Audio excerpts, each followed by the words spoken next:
tentang pengenalan dengan ajaran ini 086. Saya pada pendaftaran di setengah ajaran ini 063. Saya berbicara masih dengan ajaran ini 076.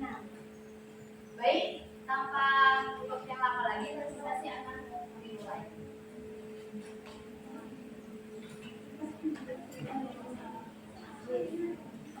Untuk yang pertama adalah pengertian sosiologi. Pengertian sosiologi adalah ilmu tentang masyarakat atau salah satu cabang ilmu sosial yang mempelajari kehidupan manusia secara sistematis dan terbagi. Nah, pengertian sosiologi ini dapat dilihat dalam tiga perspektif. Yang pertama sosiologis, yang kedua etimologis, dan yang ketiga terminologis. Secara historis, sosiologi dan ilmu pendidikan dianggap sebagai pengetahuan kuno. Keberadaannya bertepatan dengan awal mula keberadaan manusia. Jika sosiologi dipahami dalam arti luas sebagai interaksi sosial atau hubungan antar manusia, maka sosiologi sudah ada sejak Nabi Adam. Namun, sosiologi dalam arti ilmiah artinya ilmu yang sistematis dan metodis. Baru dikenal pada abad ke-19 melalui Auguste Comte, yang kemudian menjadi bapak sosiologi. Yang kedua, secara etimologis. Secara etimologis, sosiologi pendidikan berasal dari kata sosios dan logos.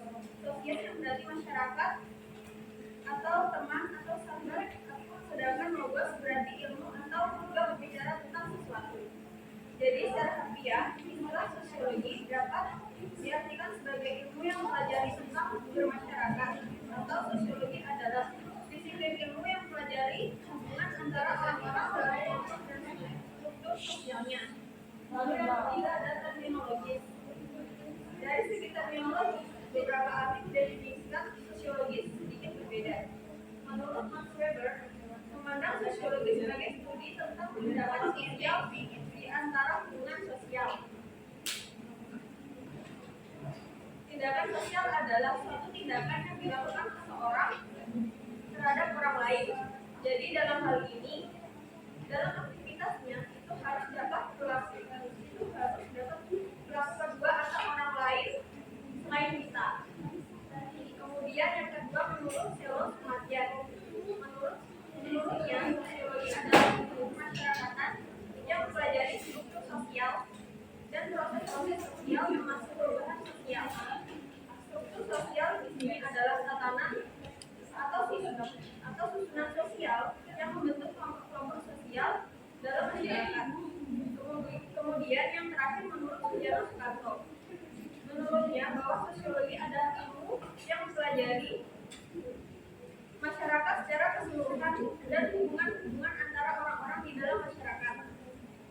Dari ketiga pendapat tersebut dapat kita simpulkan bahwa sosiologi adalah suatu ilmu yang mempelajari tentang kehidupan masyarakat dan gejala-gejala sosial serta struktur sosial pada masyarakat itu sendiri.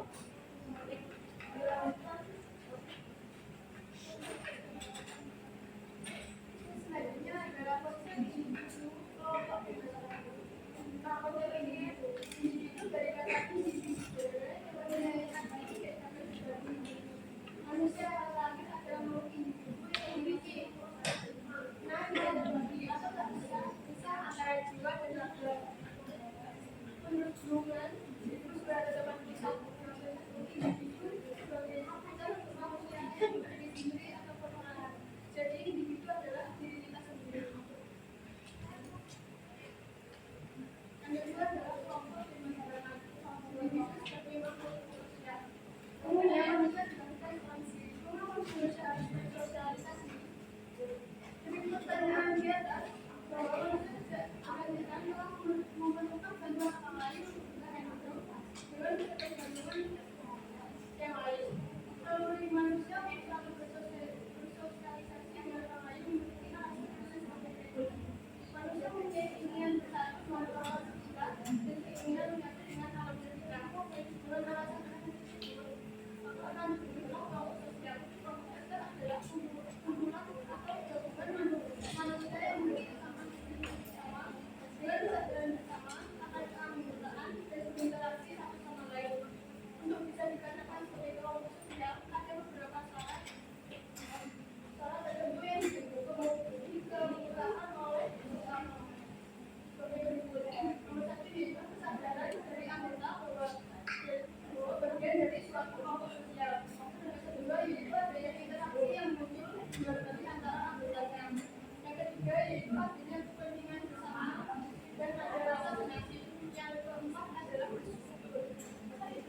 dalam suku Batak, orang-orang yang memiliki marga sama membentuk kelompok, ini disebut grup.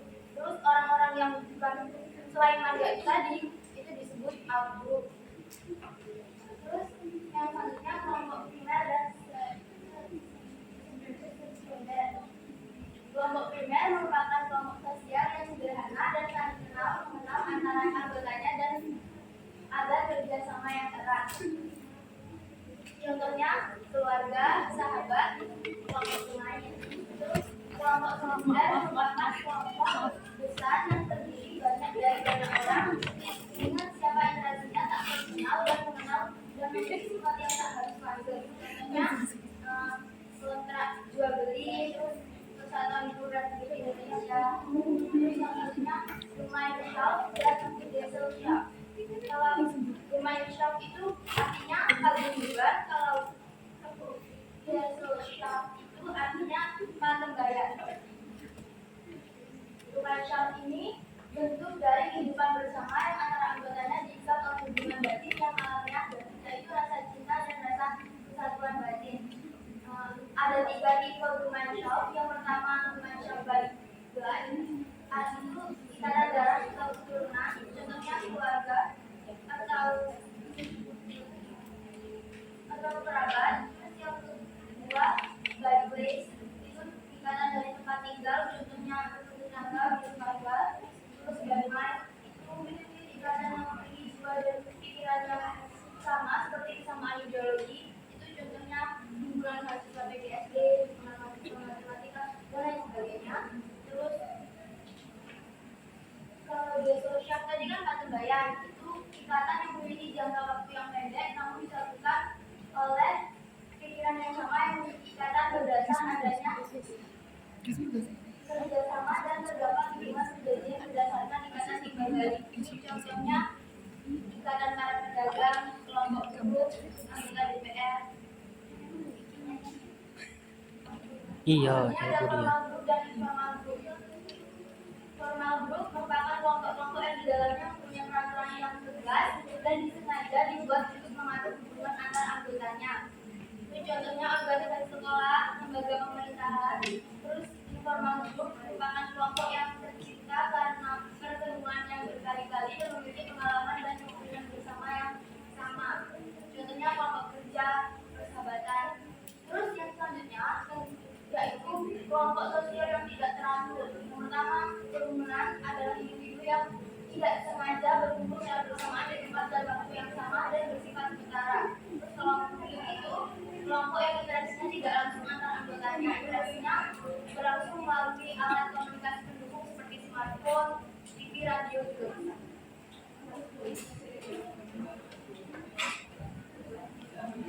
Selanjutnya, interaksi sosial.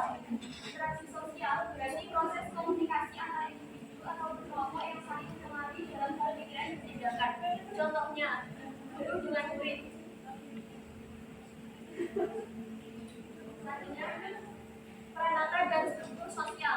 Peranata itu artinya sistem norma yang telah melembaga, jadi mengatur perilaku masyarakat. Contohnya, lembaga sosial. Dalam lembaga pendidikan pasti ada aturan di dalamnya. Lalu selanjutnya bisa juga lembaga keagamaan. Di dalam lembaga keagamaan juga ada aturan. Selanjutnya struktur sosial. Struktur sosial berarti tatanan sosial dalam masyarakat yang mengatur hubungan timbal balik akan status.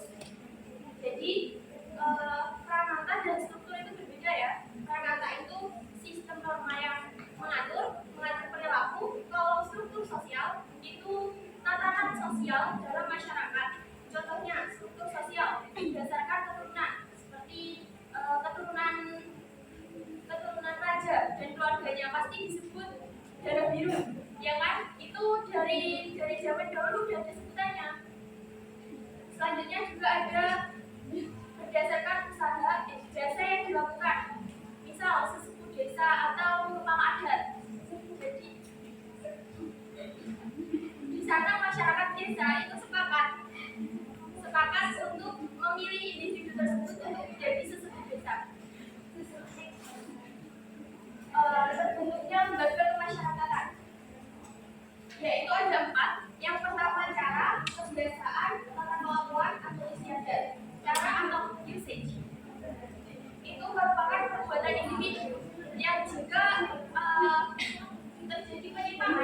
tidak akan ada hukuman, hanya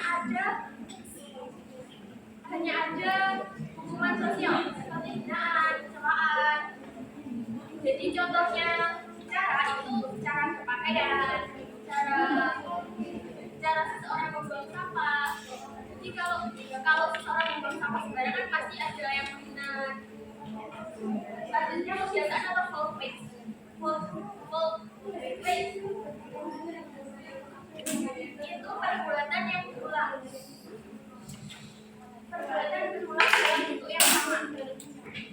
Jika ada pelanggaran, jika ada penyimpangan, pasti ini juga tidak ada hukuman berat, hanya hinaan sosial. Misal contoh hormat kepada yang antri mendahulukan orang yang lansia. Selanjutnya tata kelakuan. Mores. Tata kelakuan itu norma mengatur kelakuan yaitu bertindak. Jadi misal peserta didik yang melanggar aturan pasti terkena sanksi. Itu ada hukumannya. Selanjutnya ada istiadat, tata kelakuan yang semakin kuat. Custom. Jika melanggar aturan adat, maka akan diberi sanksi sesuai adat masing-masing. Contoh, larangan orang Batak melakukan pernikahan dengan orang yang agamanya sama. Jadi mereka tidak boleh melakukan apa ya? Kalau punya marga yang sama orang Batak sama orang Batak itu nggak boleh karena mereka mikir itu pasti sejarah. Selanjutnya ada ciri-ciri lembaga kemasyarakatan. Mempunyai tujuan tertentu, yaitu lembaga pendidikan pasti mempunyai tujuan tertentu, yaitu seperti pasal pembukaan undang-undang, mencerdaskan kehidupan bangsa. Selanjutnya membutuhkan kelengkapan untuk mencapai tujuan, yaitu lembaga pendidikan pasti membutuhkan sarana dan prasarana seperti bangunan sekolah dan lain-lain. Memiliki lambang dan slogan. Itu pasti di dalam seragam anak-anak SD itu pasti ada kan, di topi itu kuliah Haryani itu lambang slogan. Selanjutnya memiliki tradisi baik secara lisan atau tulisan. Di dalam lembaga pendidikan pasti ada yang namanya aturan tata tertib sekolah. Selanjutnya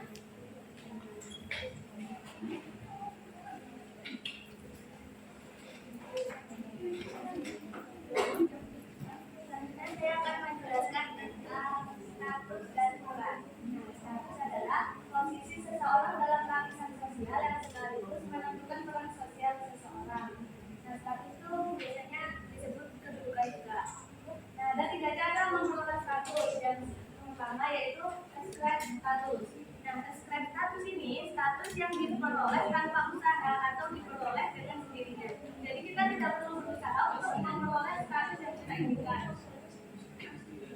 Contohnya ada gelar kebangsaan. Misal ya ada ayahnya itu seorang sultan, maka anaknya itu menjadi anak sultan. Jadi dia dari lahir itu punya status, nggak perlu berusaha dulu.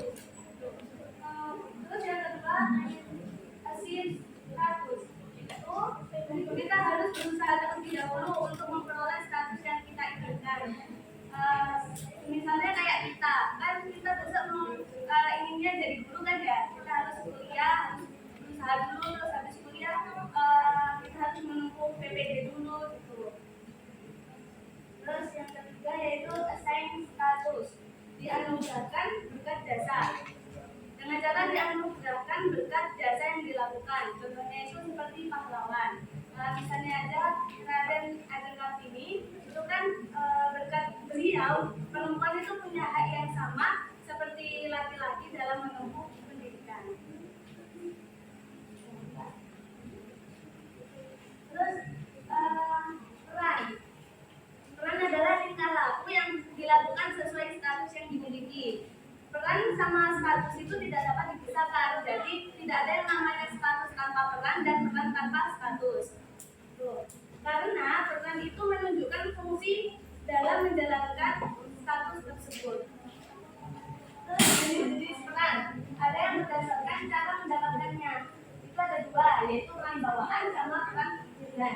Peran bawahan itu diperoleh secara otomatis, maksudnya itu secara natural dan tidak bisa dihindari karena merupakan hasil dari status bawaan. Misalnya kita sebagai anak dan dari lahir kita di statusnya itu menjadi anak, jadi kita tidak bisa tidak bisa menghindari bahwa peran kita itu sebagai anak.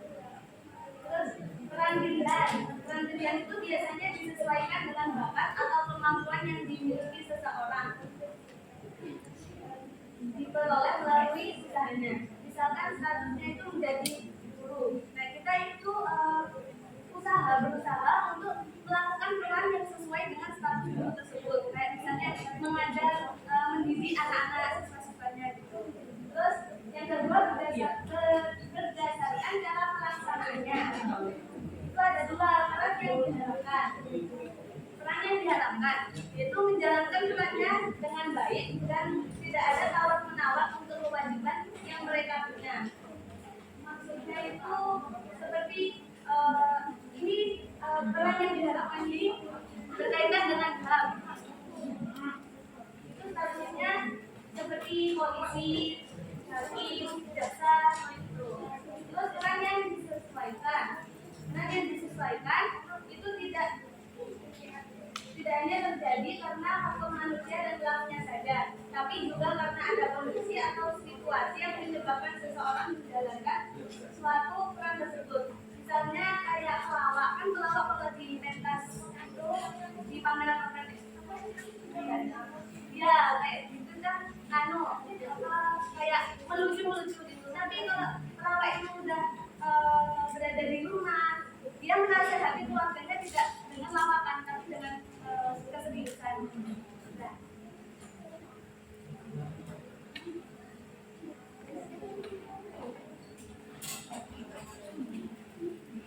Jadi kesimpulannya, sosiologi merupakan ilmu yang mempelajari tentang masyarakat, dengan individu maupun dengan masyarakat, interaksi sosial, permasalahan sosial, dan lain sebagainya yang terjadi di masyarakat. Sosiologi mengkaji segala ajaran dan serta bagaimana cara mencegah dan menanggulangi masalah-masalah yang terjadi di masyarakat. Baik, karena sesi presentasi telah selesai, sekarang dibuka sesi diskusi tanya jawab dengan maksimal 5 pertanyaan dimulai dari sekarang. Bisa. Assalamualaikum warahmatullahi wabarakatuh. Nama saya Siti Akhirani 666. Saya ingin bertanya, tadi di pengertian sosiologi kan ada dijelaskan kalau sosiologi ini cabang ilmu sosial yang mempelajari kehidupan secara sistematis dan terkendali. Nah, maksud dari sistematis dan terkendali itu apa ya? Karena saya belum jelas. Terima kasih. Perkenalkan, nama saya Gita Eka Putri Arini dengan akhiran NIM 064. Izin bertanya, tadi kan dijelaskan bahwa manusia itu dianggap sebagai makhluk sosial. Manusia tidak dapat hidup sendiri dan masih membutuhkan bantuan orang lain. Tapi mengapa orang-orang di pedalaman itu hidup sendiri atau hidup dengan kelompoknya? Dan bahkan jika ada orang yang datang sana itu mereka itu dianggap sebagai ancaman. Orang tersebut dianggap sebagai ancaman. Lalu bagaimana tanggapan kalian mengenai hal tersebut? Apakah mereka masih dianggap makhluk sosial atau individu? Assalamualaikum warahmatullahi wabarakatuh.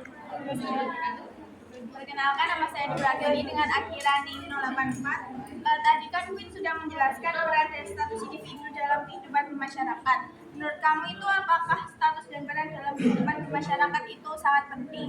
Kalau iya, itu berikan alasannya mengapa. Terima kasih. Bagaimana struktur? Perkenalkan, nama saya Cleo Santi Lazara dengan akhiran NIM 087. Saya ingin bertanya, bagaimana struktur sosial mempengaruhi individu dalam masyarakat? Perkenalkan, nama saya Rinti Mariasi dengan akhiran NIM 014. Di sini saya akan bertanya, yang di slide pertama kan disinggung ilmu sosiologi adalah ilmu yang mempelajari hubungan masyarakat dan gejala sosial. Di sini saya akan bertanya, apa yang maksud dari gejala sosial dan bisa dijelaskan contoh dari gejala sosial yang berdiri dalam masyarakat. Assalamualaikum warahmatullahi wabarakatuh. Perkenalkan, nama saya Alisa Yustianingsi dengan akhiran NIM 075. Pertanyaan saya yaitu, bagaimana tanggapan kelompok kalian tentang bersosialisasi itu kan penting untuk mempererat hubungan individu dengan orang lain. Tetapi kalau kita terlalu bergantung dan berharap kepada orang lain juga tidak baik. Terima kasih. Perkenalkan, nama saya Faradi Rosmibadi Rahmatika dengan angka 042. Saya ingin tadi kan sudah dijelaskan oleh Ibunya di kelompok sosial. Ada yang apa yang dimaksud maksud dari struktur itu bagaimana? Perkenalkan, nama saya Muhammad Ali Murkon, Adirandi 078. Tadi kan dijelaskan mengenai gelar yang diperoleh sejak lahir karena jasa atau karena usaha. Nah, tadi kan contohnya yang sejak lahir seperti pangeran ya, anaknya raja. Itu kan dianut oleh sistem kerajaan, negara sistem kerajaan. Dan sedangkan kalau di Indonesia kan demokrasi. Nah, apa pendapat presentator mengenai seolah-olah di negara kita yang demokrasi ini presiden itu kalau dalam bahasa Jawanya itu mapakno anak-anaknya ning jabatan tertentu seperti yang baru-baru ini kan ketua MK namanya Anwar Usman itu kan telah memutuskan bahwa calon presiden 2024 itu tidak harus 40 tahun. Jadi sekilas kita seperti itu yang saya dengar. Nah itu kan seolah-olah menguntungkan anaknya Presiden Jokowi untuk calon sebagai presiden atau wakil presiden. Jadi seolah-olah presiden itu sedang memikirkan nasibnya keluarganya sendiri, seperti menempatkan anak-anaknya ke dalam pejabat atau lembaga tertentu, lembaga tertentu. Sekian dari saya. Wassalamualaikum warahmatullahi wabarakatuh. Waalaikumsalam.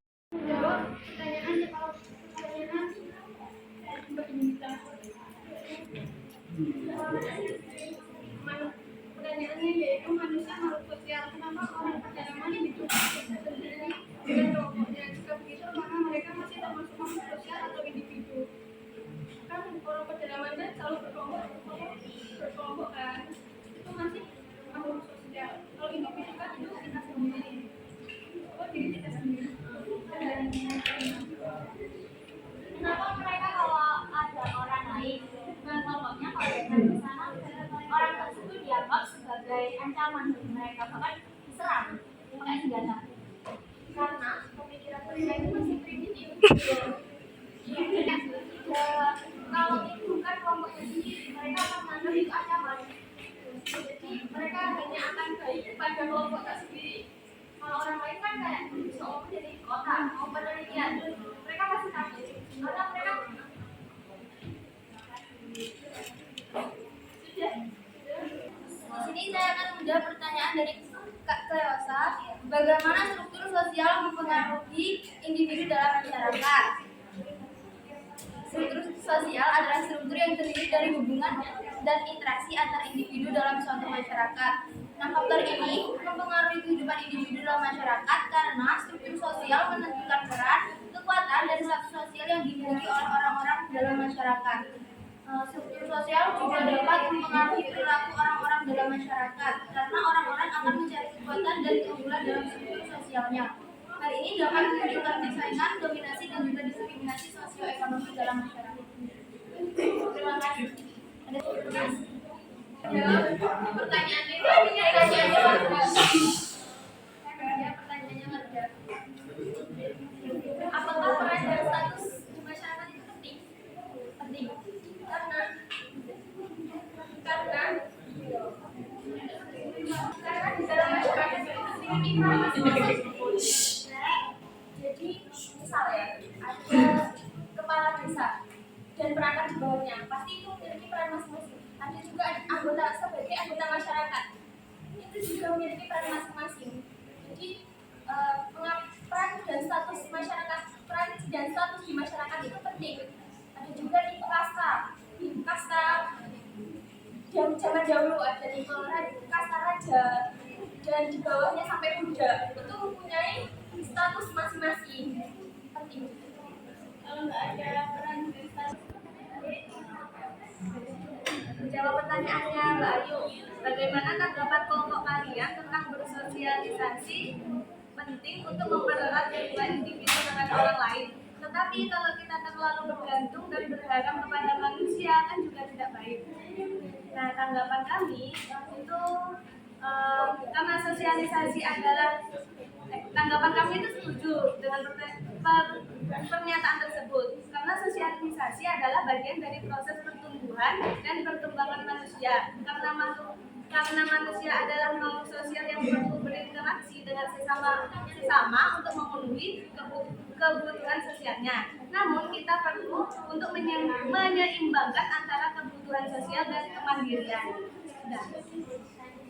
Kenalkan, nama saya Fiona Liberal dengan NIM Ajudan 018. Jadi manusia itu mempunyai dua sifat ya. Yang pertama sifat individu dan juga makhluk sosial itu sendiri. Kalau misalnya sebagai individu, manusia itu mempunyai keunikan masing-masing yang tidak dimiliki oleh orang lain. Dan juga manusia sebagai individu juga harus berdiri sendiri secara independen untuk memperjuangkan kesejahteraan dirinya sendiri. Jadi kita sebagai makhluk sosial juga tidak dapat melupakan sifat kita sebagai makhluk individu yang dimana kita harus berjuang secara independen untuk kesejahteraan diri kita. Jadi nggak boleh terlalu bergantung sama orang lain. Terima kasih. Saya akan menjawab pertanyaan Kak Alif ya. Ini jawaban pertanyaan sebenarnya agak kemana-mana, tapi aku paham apa yang ditanyakan. Terus tanggapan kami, sebenarnya kami nggak berani bertanggapan lebih, cuma kejadian ini tuh nggak terjadi di era Pak Jokowi tok kan. Mulai dari Pak Soekarno pun dari dulu kan udah ada. Pak Soekarno dulu presiden, terus siapa anaknya? Megawati kan juga jadi presiden. Jadi sebenarnya ini nggak Pak Jokowi tok gitu, nggak kesannya nggak cuma yang Pak Jokowi yang kayak gitu ya. Jadi kayak kita tuh benar-benar perlu memastikan gitu loh. Kan kita juga nggak tahu putusannya udah disetujui apa belum. Ada ininya. Kan bisa juga kayak ini aku kayak pengen termotivasi jadi kayak gitu kan juga bisa. Nggak yang Itu kan tergantung kita sendiri kan. Kita akan memilih atau tidak. Kalau misalnya Mas Alif sendiri bertanggapan kalau misalnya itu sebuah monarki keluarga ya jabatannya, ya udah nggak usah dipilih gitu. Ya, saya berdebat dengan itu ya. Iya. Mengenai putusan MK yang baru-baru ini kan, sebelumnya padahal MK itu sudah memutuskan untuk calon presiden atau wakil presiden itu usianya nggak harus minimal 40 tahun lah kalau nggak salah seperti itu.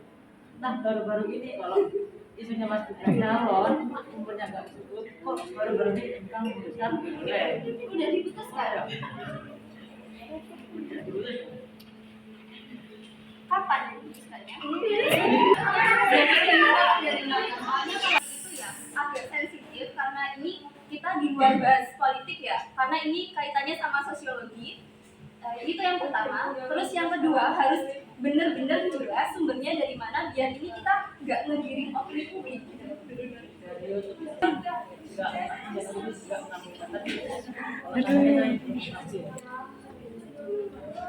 Ya keluar dari bahasan mohon maaf ya. Karena kami di SMA juga terbiasa seperti itu. Izin menambahkan, tadi di pertanyaannya Alif kan disebutkan juga kalau Indonesia ini negara demokrasi, jadi sistem raja itu nggak cocok kan? Tapi mungkin Alif lupa, sebelum menjadi negara demokrasi, Indonesia itu berbentuk kerajaan kan? Dan tentunya itu pakai sistem raja. Jadi menurut saya cocok-cocok aja, cuma sekarang memang sudah diganti dan disepakati menjadi sistem demokrasi. Baik, di sini saya akan menjawab pertanyaan dari Mbak Galuh. Pertanyaannya adalah maksud dari sistematis dan terkendali dari pengertian sosiologi. Maksud dari sistematis adalah sosiologi secara rapi sesuai kaidah keilmuannya. Jadi nggak melenceng. Lalu kalau terkendali maksudnya adalah sosiologi disusun dalam batas-batas tertentu dan memisahkannya dari ilmu lainnya. Jadi fokus pada sosiologi aja, nggak dicampur-campur dengan ilmu lainnya. Ada sampai? Sosiologi adalah ilmu yang mempelajari hubungan masyarakat dan gejala sosial. Apa yang dimaksud dari gejala sosial dan bisa dijelaskan contoh dari gejala sosial. Gejala sosial adalah peristiwa atau fenomena yang terjadi di dalam masyarakat seperti kekerasan, diskriminasi.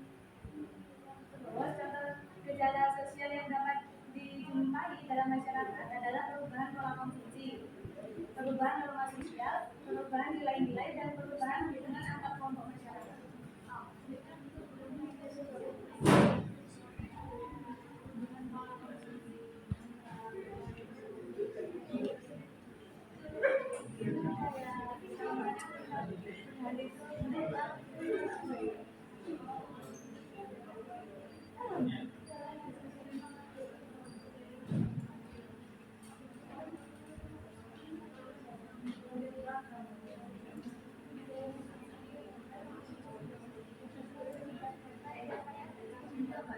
Saya akan menjawab pertanyaan Paradila dan pertanyaannya Paradila. Struktur yang saya maksud itu sama dengan struktur sosial yang lain. Yang dimaksud strukturnya yaitu tatanan sosial dalam masyarakat yang mengatur hubungan timbal balik antara anggotanya. Saya akan menjawab pertanyaan Kak Ayu. Bagaimana tanggapan kelompok kalian tentang bersosialisasi itu kan? Presentasi dan juga sekitar jawab. Sekian dari kelompok 8. Mohon maaf jika ada salah kata, penyebutan atau jawaban yang kemana-mana dan pertanyaannya juga kemana-mana. Terima kasih. Sekian. Assalamualaikum warahmatullahi wabarakatuh.